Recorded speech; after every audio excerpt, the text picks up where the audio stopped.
The prevalence is quite high, 2.6%, and they're more common in females. And you probably heard about these different type of cysts, like serous cyst adenoma, pseudocyst, a mucinous cystic neoplasm, and then IPMNs, which is intraductal papillary mucinous neoplasm, which could be the main duct IPMN and the side branches, and then the solid pseudopapillary tumor.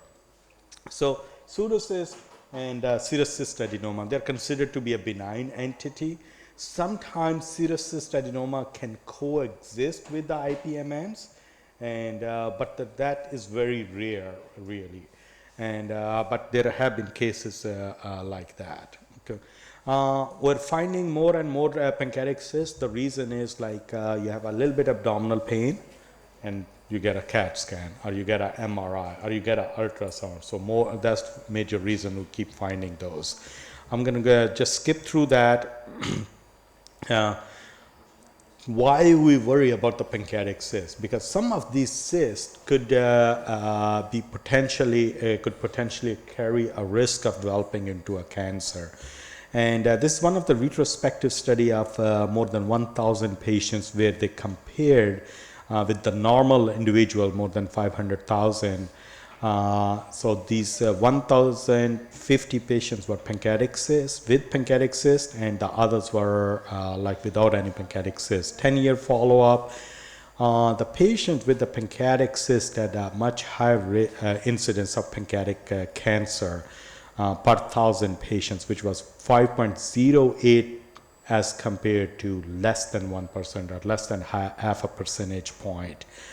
So that's why we worry about those. And once we find a pancreatic cyst, especially an incidental pancreatic cyst, then you're kind of obligated to observe those patients and do the different imaging modality for surveillance of those. These are the main type of cysts you're gonna see. Main duct IPMN or mucinous cystic neoplasm or branch duct IPMN. They do carry a risk of developing into a cancer. This is usually not in 1 year. This is over a period of 5 years, this risk. Okay? And main duct IPMN has the highest risk of developing into a cancer. And main duct IPMN, especially when the duct is close to 10 millimeter or more than 10 millimeter, that's when the highest risk. Mucinous cystic neoplasm and branch duct IPM. Branch duct IPMNs are also a mucinous cyst. It's just a different etiology, different usually location as well, and different subset of patients. Mucinous cystic neoplasm more common in young females in the tail of the pancreas, and as compared to IPMNs, which can really occur anywhere. So main thing is like really I want you to let you know was like how do you survey those, and but before I go there, these are the 4 different images. What do you think, what type of cyst is this? And another pseudocyst. It contains some debris as well. Okay. With some ecogenic side, the wall is irregular. Okay.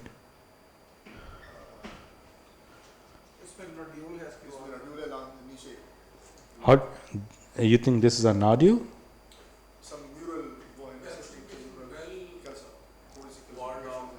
ठीक है. और ये? So the bottom line is like with the CT scan, a lot of cysts could be different type of cysts, but they look alike, and there's not really much differentiating point. That's what I was trying to get at. Is look at, so the one you thought is a pseudocyst actually is a mucinous cystic neoplasm. Okay, the one you thought were thinking something else, not as really a pseudocyst, that's a serous cyst adenoma. What you are looking at, the mural nodule, actually is a pseudocyst. That's a little bit thickness there, okay?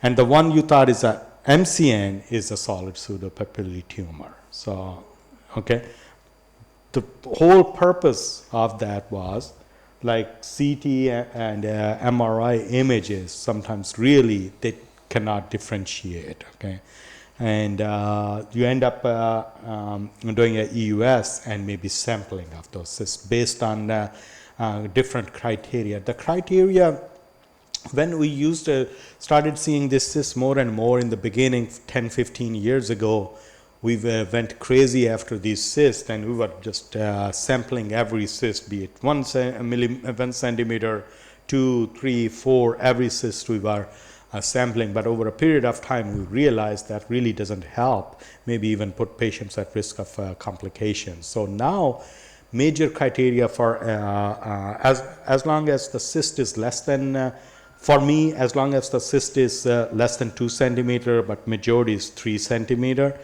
they don't have worrisome features. What are the worrisome features in a cyst? Okay. Change in size, Okay. calcifications, Okay. intraluminal, Growth. nodules or roots. Yeah, mural nodule. That's okay.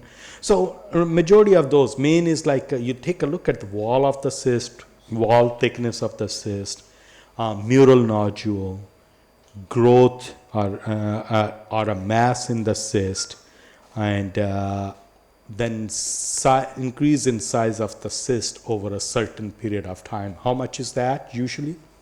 What do you take a look at it? Okay. So usually it's 1 centimeter, more than half to 1 centimeter over a period of 1 year. So that would be considered a significant increase in size. Okay. So if you see those, then you consider a FNA, okay, or you can consider biopsying the nodule as well. But the bottom line is like even if it's 3 centimeter with the high risk, some high risk features, even less than 3 centimeter, I think they need to be evaluated by the surgeon. Okay, and if the cyst size is more than 3 centimeter, it's a mucinous cyst. Even without high risk features, they should be evaluated by the surgeon. Okay. Should we endoscopic ultrasound we evaluate only less than 3 centimeters? Yeah, like all the cysts we evaluate with the ultrasound, and one of the thing is like many times you have to do FNA to prove that if it's like a simple looking cyst, if it turns out to be looks like could be a pseudocyst, could be a mucinous cystic neoplasm. So sometimes you just end up doing a FNA to confirm it, and so tell the surgeon, yes, this is what it looks like. There are so many things get involved. History, do they have a history of pancreatitis or not? Then how does the rest of the pancreas looks like? What are the characteristics of the cyst? And somewhere in between, like nothing helps you, and then you have to do a FNA of those just to determine what type of cysts are those. So when we're looking at, we talked about the mural nodule, and we talked about the thick wall. The one thing here it is, you see, look at this, these are the different cysts. So this is a pseudocyst, first one, and this serous cystadenoma actually can look like a mass on CAT scan, okay, but the EUS is very typical of that. And then here, side branch IPMN, cyst, and the main pancreatic duct right here. And look at it, this is the main duct IPMN. What do you see? One is the duct is kind of irregular, and then you see a duct is quite dilated, and these are growth or papillary projections in there. And that indicate that this is a very high risk cyst, high risk of malignancy. There is some stricture as well. I think it's just the imaging. Yeah, it's the way it is imaged. I don't think it's a stricture itself. So here, this is a mucinous cystic neoplasm with a mural nodule or a growth in that. So these are the main things I wanted to tell. And Really, if you find those, this is the bottom line. What do you to do with those? If it's a cyst is less than 1 centimeter, it was an incidental cyst, then you can do either MRI or EUS in 2 years. If cyst is between 1 and 3 centimeter, no high risk features, then you can, based on patient's presentation and family history, how does it look like on EUS, you can do a FNA, or you may not just, you may just do a diagnostic without FNA. But those do require a surveillance every 1 to 2 years. If cyst is more than 3 centimeters, this is the same thing I'm just repeating. Like consider surgery versus EUS annual surveillance. If on cyst more than 3 centimeter, patient is really high risk for surgery and doesn't have any other worrisome features, then they should be just really surveyed. And but if they have a high risk features, which is a nodule, any symptoms related to the cyst, which could be abdominal pain persistent, which could be a compression of the bile duct leading to jaundice, so they all are indications for surgery. And also if the cyst and beyond the cyst there's a ductal dilation, that also pancreatic ductal dilation, that also indicates that it's something major going on. Okay, so that's pretty much it. Any questions about that? Okay.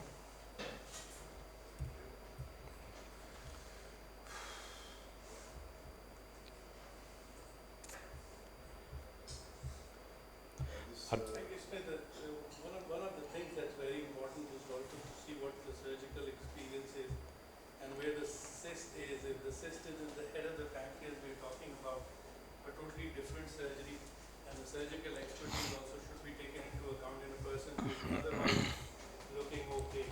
So I think a lot of things have to be looked at according to the expertise available. How confident are you that you will be able to follow up a cyst and be able to pick up neural nodules or the signs that you need to? Tail and bodies are not an issue, but when you're talking about ripples, then obviously it's experience of a surgeon and so many things. So I think one of the things that's very important is to know what's happening in the best centers. It's very important for us to know. But on the other hand, we also have to realize what our limitations are. So while you follow that, you also reanalyze yourself and see where you stand vis-a-vis surgery, radiological assessment, or EUS. Yeah, exactly. You have to always keep that in mind. What are your limitations? What facility you have? What are your resources? What type of patient you have? What is their overall medical condition? So all this comes into play when going after these cysts. Yeah. One of the issues that I've seen, and the reason why I raise this, is that we forget about our limitations. So we feel this is it. Whereas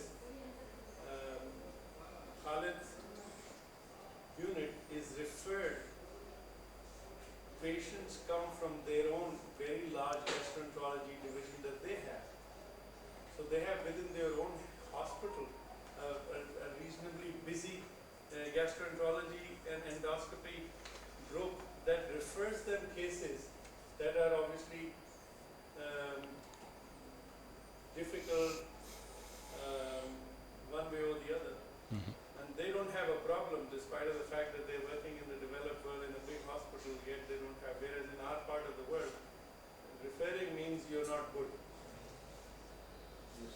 So that is something, that is why I say until such time that you are confident that you can do these things and continue, otherwise just ask the radiologist to do it, maybe you do a better job. Mm-hmm. Any other points?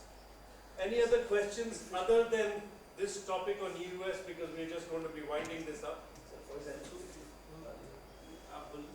if you find a cyst, what samples specifically, for example, you're suspecting it's a mucinous cyst, which samples, because some of this mucinous, they are high. We have good suspicion that they may have a malignancy within it. So specific samples like CEA or Oh, you mean what tumor markers are? Okay. of the cyst So you sample assist, whenever you try to sample assist, first thing first, make sure the goal is to drain it dry. Okay. You want to completely drain it. Okay. Otherwise, you have kind of contaminated it. So you don't want to get it infected. So that's one goal. Other thing which I do personally, not everybody does that. After I drain it dry, I turn the syringe off, okay? And I do a kind of a FNA of the wall of the cyst, because all the fluid which you take out is going to be acellular, no cells there, okay? So I personally rub the wall of the cyst with the needle tip with the hope I can get some cells on that. So that one, those I will put on a slide to take a look under and see if I find any cells. The fluid itself, mainly we send it for CEA, okay? We send it for amylase, and we send it for cytology as well, okay? These things. Some people nowadays sending it for glucose levels as well, and there are so many other markers have been tested, but really we still don't send for those. It's just mainly CA, amylase, and cytology. That's what we're sending. Never. Almost. I think it's a useless test.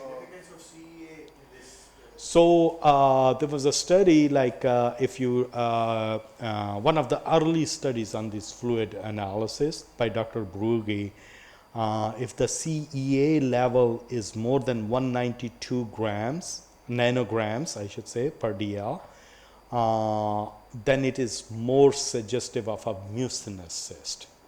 Okay, and if it's less than that, then it's suggestive of non-mucinous or a serous cyst. Rule does not apply always. Maybe 70% or so, 75%, but sometimes cyst with less than that value, less than 192, could be mucinous. And there are other clues, like you may see a mucin on those, and a string sign, what I would do. And also they can see the mucin under the microscope, and that mucin has to be an extracellular mucin, because if you are going through the stomach wall and it's an intracellular mucin, gastric epithelial cells could have a mucin in those. Okay. Father, you said that the pancreatic fluid that you take out from the cyst is acellular. Then why do you send it for a cytology? Sometimes they can't, but acellular, what I mean is when we do make a slides, you are not going to get, probably chances are you won't get any cells. So when you have a high volume, and if there are any cells, it is possible when after the spin you might be able to get small number of cells. But what I do for those, I don't know if you heard that, like after draining the cyst, I don't take the needle out. I just rub the wall of the cyst with the needle tip. Then I take the needle out, and I take the syringe of fluid off, and I put the needle tip onto the slide, just like doing a FNA, cytology. Put the stylet, and with the hope I can get some cells. And majority of the times I can get the cells. And the third thing is amylase. Amylase. Why amylase? So mucinous cystic neoplasm would not have a very low amylase. So if it's a, let's suppose 3 centimeter cyst, I'm not able to tell if it's a pseudocyst, if it's a IPMN, or it's a mucinous cystic neoplasm. Okay. IPMN, side branch, they are connected with the duct, obviously. Okay. So they're going to have a high amylase level. Pseudocyst is going to have a very, very high amylase level. Pure mucinous cystic neoplasm have a very low amylase level. Okay, and if both two cysts, they both have a high level of CEA, they both have a mucin in there, and then one has a high amylase, other have very low. The one with the high amylase is a side branch IPMN because it's connected to the duct. The one with very low amylase is going to be mucinous cystic neoplasm. Mucinous cystic neoplasm, usually in young females, in the tail of the pancreas or body area, lined by the ovarian epithelium. High risk of malignancy. One is because they are young, they have more life to live, and also it's a different type of cyst. Okay. When we find a mass, pancreatic head mass or pancreatic neck mass, for example, now the surgeon is interested in resectability depending on the relations of its mass to the vessel.